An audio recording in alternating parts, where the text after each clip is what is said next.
Hello বন্ধুরা, welcome to my new vlog. আশা করি তোমরা সবাই ভালো আছো আর আমিও ভালো আছি।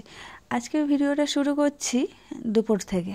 আজকে দুপুরে আমার একটা পার্সেল চলে এসেছিলো, সেই পার্সেলটাই আমার বর ওপেন করছিল।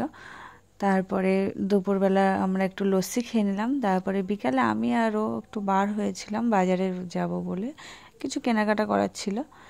তারপরে ওখান থেকে ঋদ্ধিকে আনতেও যেতাম। ঋদ্ধি ওর বাবা মার সাথে গিয়েছিল ওদের ওদের বাড়িতে, তো ওখান থেকে আনতে যেতাম। তারপরে বাজারে একটু কেনাকাটা করে তারপরে আমরা চলে আসলাম ফুচকা খেতে। আমরা ফুচকা খেলাম, চুরমুর খেলাম।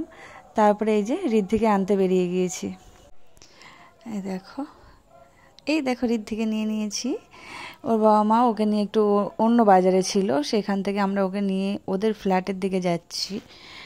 ওদের ফ্ল্যাটে এখনও কাজ হচ্ছে। এই দেখো ওদের ফ্ল্যাটে পৌঁছে গেছি। তারপরে দিদি একটু মানিকে খাইয়ে নিল। তা এই দেখো ফ্ল্যাট থেকে বাইরে রাস্তার ধারেই ফ্ল্যাটটা। আর যদিও রাতে অন্ধকারে গিয়েছি কিছুই বোঝা যাচ্ছে না, তবুও একটু দেখিয়ে দিলাম। এখনও কাজ চলছে, কাজ এখনও কমপ্লিট হয়নি, খুব শীঘ্রই কমপ্লিট হয়ে যাবে, তখন পুরো ভালোভাবে তোমাদের ফ্ল্যাটটা দেখিয়ে দেবো। এই দেখো ঋদ্ধি ঋদ্ধি এখন খুব ফোনে সেলফি কিংবা ফোনে ক্যামেরা অন করলেই ও সঙ্গে সঙ্গে হাত নাড়া শুরু করে দেয়। জানি না, ওই হয়তো আমার ভিডিও করা থেকেই ও শিখেছে যে হাত দেখাও বাবা, টাটা দাও বাবা, এরকম বলি, তো ওই জন্য ওটা শিখেছে। তো এখন ক্যামেরা অন করলেই ও আগে ওরা এরকম করে। তো অন্যদিন ও গাড়িতে আস্তে আস্তে ঘুমিয়ে পড়ে, কিন্তু আজকে সারা রাস্তা ও গাড়ি ঘুমায়নি একটুও।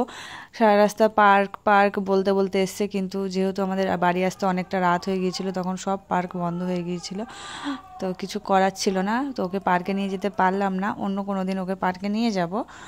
যাক, তোমাদের ভিডিওটা কেমন লাগলো তোমরা অবশ্যই জানাবে। এই যে আমরা বাড়ি চলে যাচ্ছি ঋদ্ধিকে নিয়ে, আর ওর বাবা মা আলাদা স্কুটিতে আসছে। যাই হোক, আমার ভিডিওটা ভালো লাগলে লাইক আর চ্যানেলটাকে সাবস্ক্রাইব করে দিও। বাই, দেখা হবে নেক্সট ব্লগে।